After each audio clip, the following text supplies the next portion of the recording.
Luann Loud had been growing listless. She wasn't as fascinated by her pranks like she used to be. The pun every other sentence and pie in the face routine were classics, but they lacked the spark they had when they were still fresh.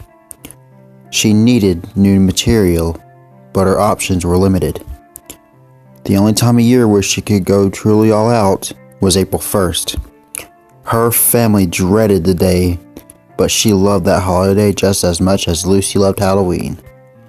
Her pranks had a new level of complexity, and her originality shined so brightly. Luann absolutely loved seeing the fearful and miserable faces of her loved ones as they fell victim to her schemes. Lincoln was her favorite target. He was as the most normal member, but he can be so high-strung when under pressure. She thought he even looked a little cute when he panicked. Her feelings for him weren't something she could be open about, so she expressed her love through pranks. Having to wait an entire year to go all out was putting a serious strain on her psyche. She needed to be spontaneous and do something wild. Something that would make the headlines. She had to go big. Luann rattled her brain for about an hour before the perfect plan finally came to her. Her lips curled upwards in delight. "Okay guys, I'm heading off," Lynn said as she walked down the stairs carrying a bag full of sports equipment. She would be spending the summer at a soccer training camp. It was very excited to see what kind of intense workout she'd get. Her family bid her farewell, but Luann simply stared at her with the widest grin. She watched her sister leave on the bus. Once everyone else had gone back inside, Luann got a bag of supplies of her own and ordered an Uber to the closest possible location to the camp. Her bag would loudly rumble as the car sped off.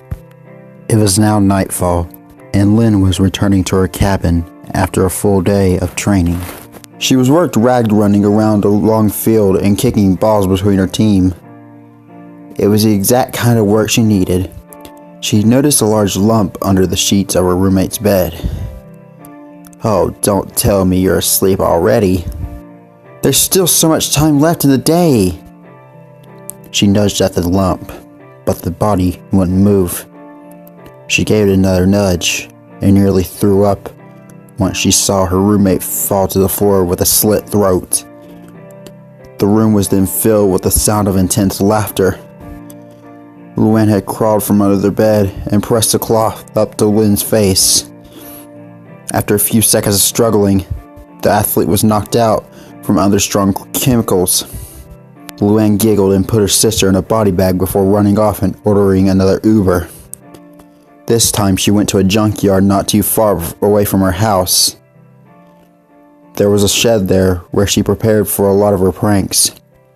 She strapped Lynn's body to a table and slowly caressed her face. She looked at the myriad of tools before her and quickly got to work. "This better be worth it, Luann. I hope you keep your promise about not pranking us for a week if we came out here to see your latest work of art," said Lincoln as he looked around the dingy-looking shed. "Oh, trust me, Lincoln.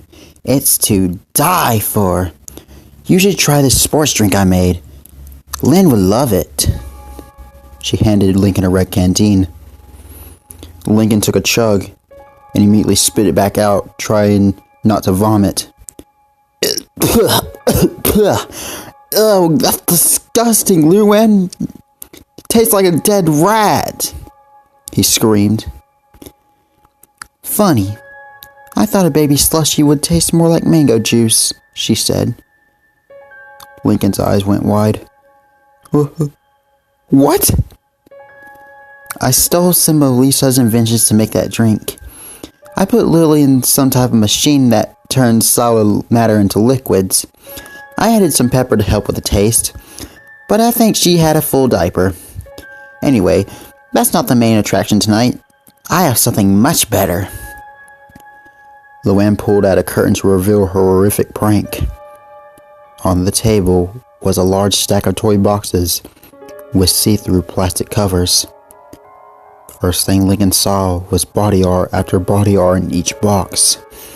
2 boxes on the floor had feet in them, and the ones stacked on top of them were what he assumed were legs.